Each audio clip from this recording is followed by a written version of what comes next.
Hello दोस्तों, एक बार फिर से स्वागत है आप सभी का हमारे YouTube चैनल एडुटेरा पर। आज की इस वीडियो में हम जानेंगे केंद्रीय विद्यालय संगठन में क्लास 6, 7, 8, 9 एंड 11 की जो टर्म 2 की परीक्षाएं होने वाली हैं वो ऑनलाइन होंगी या ऑफलाइन। तो अगर चैनल पर पहली बार हैं या फिर वीडियो को पहली बार देख रहे हैं तो हमारे YouTube चैनल एडुटेरा को सब्सक्राइब कर सकते हैं। और वीडियो शुरू करने से पहले आप सभी को नव वर्ष की ढेर सारी शुभकामनाएं। तो आइए वीडियो शुरू करते हैं। तो दोस्तों देखिए, ये वो लेटर है जिससे हमें ये पता चलेगा कि केंद्रीय विद्यालय संगठन में जो टर्म 2 या सेशन एंडिंग एग्ज़ाम होने हैं classes 3rd to 9th and 11th for the academic session 2021-22। इसमें आज हम जानेंगे कि ऑनलाइन होंगी परीक्षाएं या ऑफलाइन होंगी या फिर किस तरीके से होंगी, कोरोना की वजह से या बिना परीक्षा के पास कर दिया जाएगा। ये सारी चीज़ें हम इस लेटर के माध्यम से आपको बताने की पूरी कोशिश करेंगे। और अगर वीडियो आपको पसंद आए तो इसे लाइक करें और ज़्यादा से ज़्यादा अपने दोस्तों में शेयर करें। तो आइए आगे देखते हैं कि इसमें क्या बताया गया है। जॉइंट कमिश्नर केंद्रीय विद्यालय संगठन न्यू दिल्ली 20 दिसंबर 2021 को ये लेटर आया था। सब्जेक्ट है देखिए, conduct of session ending examination for classes 3rd to 9th and 11th for the academic session 2021-22 in the perspective of कोविड-19। आप सबको पता है कि ये जो कोविड-19 है ये अभी चल ही रहा है, नए नए वेरिएंट इसके आते जा रहे हैं। तो इसी को देखते हुए, इसी को ध्यान में रखते हुए यहाँ पर वो गाइडलाइन जारी की गई है जिससे कि परीक्षाएं या बच्चों का कोई नुकसान ना हो और सही ढंग से इसे सही समय पे कराया जाए। तो ये देखिए यहाँ पर बताया गया है। सबसे पहला, relevant issues class 3rd to 5th, class 6 to 8, class 9th and 11th।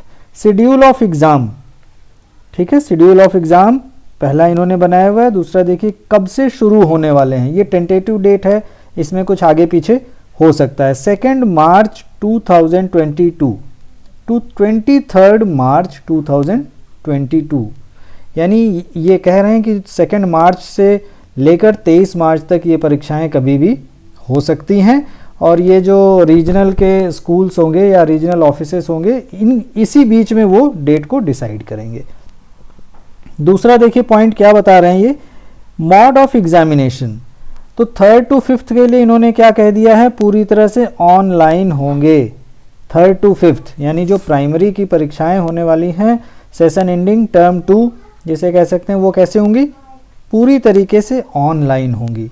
और दूसरा देखिए यहाँ पे क्लास 6 to 8 के लिए भी क्या कह रहे हैं, 6 to 8 के लिए भी कहा जा रहा है कि ये सारी परीक्षाएं ऑनलाइन होंगी।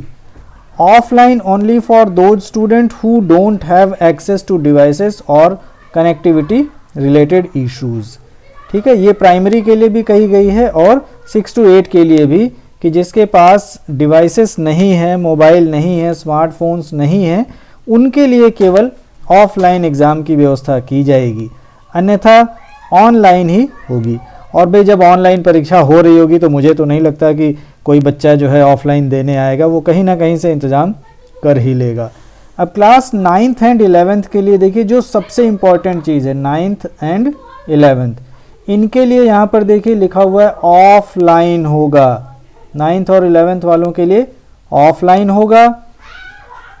किस केस में होगा, अगर कंडीशंस हमारी अलाउ करती हैं, सिचुएशंस हमारी अलाउ करती हैं, यानी सब कुछ सही सलामत रहा तो कोरोना की जो गाइडलाइन है उसको फॉलो करते हुए 9th और 11th की परीक्षाएं ऑफलाइन कराई जाएंगी। अब आगे चलते हैं, हम देखते हैं ड्यूरेशन ऑफ एग्जामिनेशन, यानी कितनी देर का ये एग्ज़ाम होगा। तो देखिए 3rd नंबर है duration of examination.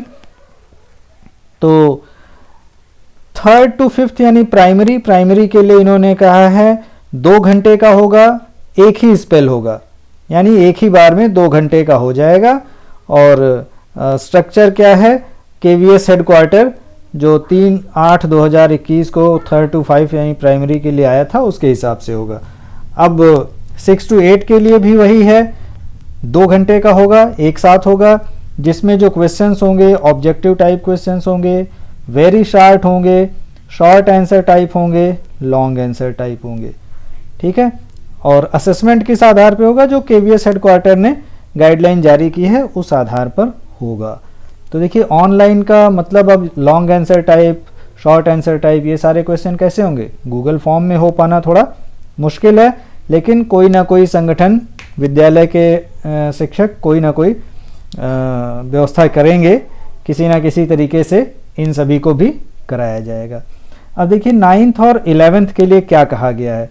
As per guidelines issued by CBSE for class 10th and 12th term 2 examination, practical exam project work to be completed through offline mode if situation permits, otherwise online mode। यानी जैसा 10th और 12th के लिए कहा गया है उसी हिसाब से 9th और 11th के लिए भी होगा। ओके, तो 9th और 11th का जो एग्ज़ाम का पर्पज़ और जो एग्ज़ाम से जुड़ी हुई चीज़ें हैं वो सीबीएसई के हाथ में होती हैं, तो इसीलिए यहाँ पर एज़ पर सीबीएसई गाइडलाइन कहा गया है। अगर हमारी सारी कंडीशंस ठीक रहती है तो ऑफलाइन मोड में होगा, और अगर कंडीशंस ठीक नहीं होती हैं, सिचुएशंस ख़राब होती हैं, तो उसे ऑनलाइन कंडक्ट कराया जाएगा। आइए चलते हैं आगे। देखिए यहाँ पर पॉइंट नंबर 4 में क्या बता रहे हैं? Design of question paper. Design of question paper में हम प्राइमरी के बारे में नहीं देखेंगे, हम देखते हैं 6 to 8, 9th एंड 11th। ठीक है, 6 to 8 में MDP है 15 मार्क्स का, लर्नर्स डायरी 10 मार्क्स की है, CCT 15 है, पेन पेपर टेस्ट, यानी पेन पेपर टेस्ट जो टर्म 2 होगा वो 40 मार्क्स का होगा, और इस तरीके से आपका सारा रिजल्ट बना दिया जाएगा। लेकिन 9th, 10th, 11th ये सारी वही मैंने कहा सीबीएसई के अंडर में होती हैं। तो 9th और 11th के लिए क्या कहा गया है? As per CBSE pattern followed for class 10th and 12th। जैसे 10th और 12th के लिए होती है उसी प्रकार से 9th और 11th के लिए होंगी। ओके, तो किसी वीडियो में हम आपको बताएंगे कि एक्चुअल स्ट्रक्चर क्या है।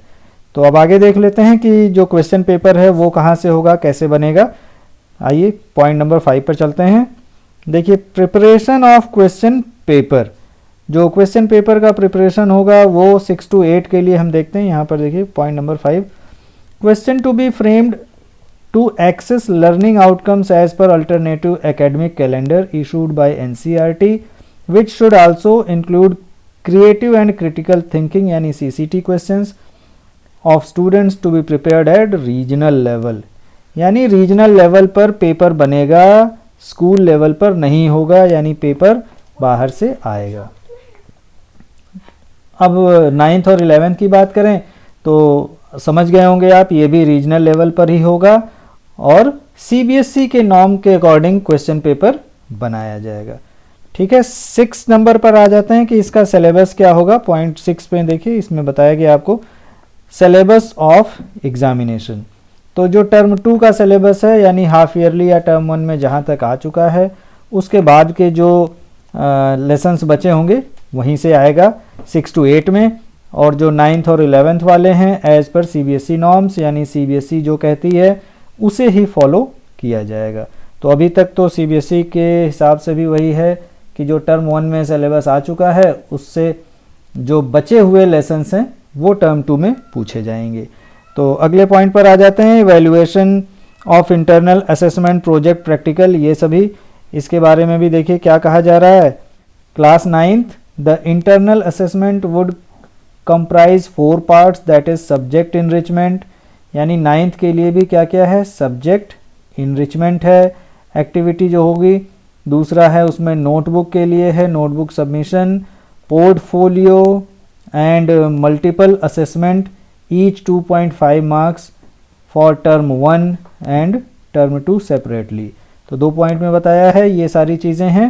आप सभी इन चीज़ों पे ध्यान दें, और अगर टीचर ने हॉलीडे होमवर्क दे रखा है तो उसे कंप्लीट करें, उसे दिखाएं। अगर आप स्कूल नहीं जा सकते तो आप उसको जो है सब्जेक्ट टीचर्स के मेल पर भी भेज सकते हैं, या उन्होंने जहां भी कहा हो उसकी सॉफ्ट कॉपी भेज सकते हैं, जिससे कि इन इंटरनल एग्ज़ाम्स के, इंटरनल असेसमेंट के मार्क्स आपको देने में टीचर को कोई भी परेशानी ना हो। सेकेंड पॉइंट 11th के लिए है, in class 11th internal assessment would include project work, यानी 11th के लिए भी वही है, प्रोजेक्ट असाइनमेंट है, मैथ्स में एक्टिविटी है, नोटबुक सबमिशन है, ASL है यानी लैंग्वेज के लिए। तो ये हो गया क्लास 11th के लिए। देखिए point number 8, weightage of marks कि जो एग्ज़ाम होंगे या जो प्रोजेक्ट होंगे उनके मार्क्स का वेटेज क्या है। देखिए पॉइंट 8 है, weightage of marks in term 1 and term 2। तो हम 6 to 8 और 9th 11th की बात करते हैं। 6 to 8 में as per page 4 of assessment structure for class 6 to 8 issued by KVS 3/8/2021, पहले एक लेटर जारी किया जा चुका है, उसमें इन्होंने बता रखा है। और 9th और 11th के लिए यहाँ पर एक एनेक्जर लगा हुआ है, उसमें ये सारी चीज़ें बताई गई हैं। नाउ पासिंग क्राइटेरिया, देखिए पॉइंट नंबर 9 में बता रहे हैं पासिंग क्राइटेरिया क्या है। तो सबको पता है कि RT एक्ट के तहत अप टू 8 स्टूडेंट कोई भी फेल नहीं होते हैं, तो 8वीं तक के बच्चे सभी पास हो जाएंगे।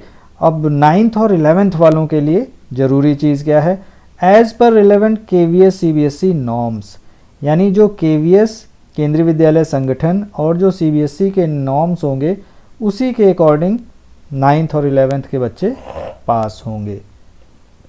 Now date of declaration of final result, कि आपका जो रिज़ल्ट है, ये जो एग्ज़ाम और पूरे साल आपने जो मेहनत की, जो दमखम दिखाया, जो तैयारी की है, उसका रिज़ल्ट किस दिन अनाउंस होगा। तो ये डेट याद रखिए, ये है 26 मार्च 2022। अगर कोरोना के हालात ठीक होंगे तो इसके लिए आपको विद्यालय बुलाया जाएगा और आपके रिज़ल्ट्स, रिपोर्ट कार्ड्स आपको डिस्ट्रीब्यूट किए जाएंगे क्लास टीचर के द्वारा, और नहीं तो सारी चीज़ें ऑनलाइन में होंगी। अब आगे देखिए point number 11, conduct of supplementary examination, कि सप्लीमेंट्री एग्ज़ाम मान लीजिए किसी वजह से आप अपना एग्ज़ाम नहीं दे पाए, छूट गए, किसी ऐसी कंडीशन में थे कि ना ही आप ऑफलाइन दे पाए ना ही ऑनलाइन दे पाए, तो जो KVS या CBSE के नॉर्म्स होंगे वो फॉलो किए जाएंगे 9th और 11th के लिए।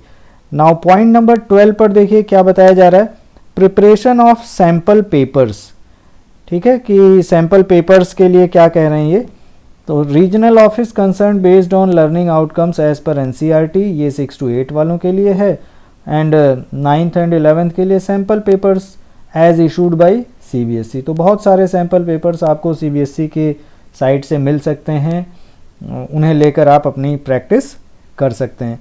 तो देखिए जो एनेक्सर 1 था पॉइंट नंबर 8 के लिए, as per annexure 1 attached for class 9th, उसे भी फटाफट देख लेते हैं हम लोग कि उसमें क्या बताया गया है, पासिंग क्राइटेरिया या फिर weightage of marks in term 1 term 2।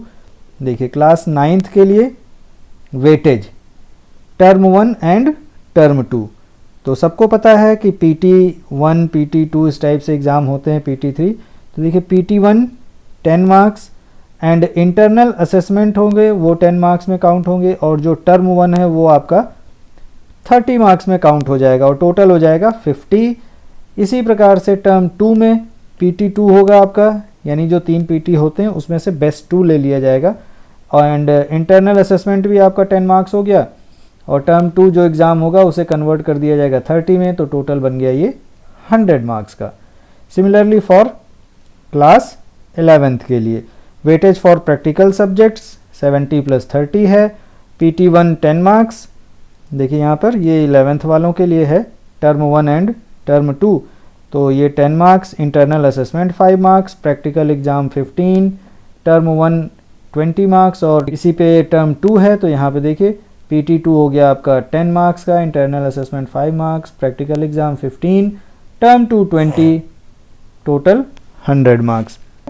Weightage for non practical subjects, तो इनके लिए 80 + 20 है, यानी 80 मार्क्स का आपका जो है रिटन होगा, और 20 मार्क्स के लिए आपको प्रोजेक्ट और दूसरी चीज़ें इंटरनल असेसमेंट के लिए दी जाएंगी।